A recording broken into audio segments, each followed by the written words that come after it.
And a reminder, everybody, tonight at 9 o'clock we have special coverage, as we've mentioned throughout this program, the State of the Union address and the Republican response. Andrew's live on the ground. We'll be getting reaction to the president's address immediately following, and we'll get your reaction as well here.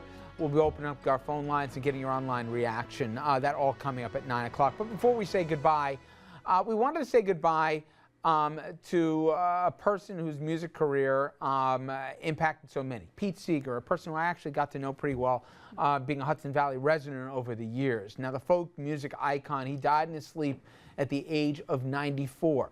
Seeger's career had spanned over 5 decades, and his music has been a large part of our modern culture. You may not recognize his face, but you certainly know Pete Seeger's music. Seeger wrote hundreds of songs performed by many of the greats in American folk music. He was a gifted storyteller, and he learned at the feet of a master, Woody Guthrie. When I first heard this song,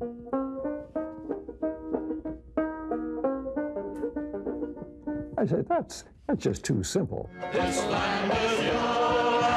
Seeger's career as a mainstream performer with the Weavers was ended by the Red Scare.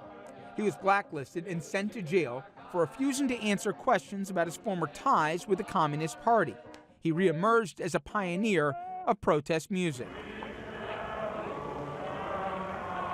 His song became the anthem for the Civil Rights Movement, another that he wrote in 1962 to protest the Vietnam War. It still resonated 43 years later in a concert against the war in Iraq. Have all the flowers gone? Songs, he once said, are weapons, a sentiment spelled out in his banjo which read, "This machine surrounds hate and forces it to surrender." All my life's a circle. Seeger did not surrender. A singer-activist well into his 80s, a musician, Bruce Springsteen said, reawakened the lost voices of America.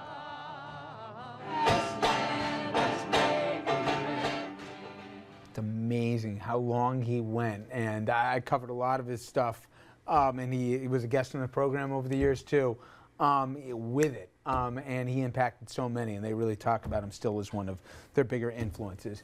Bill, Dom, thank you guys very much. 9 o'clock, everyone tune in. We'll have special coverage, and as usual, you'll be a part of it as well. We'll see you at 9 o'clock.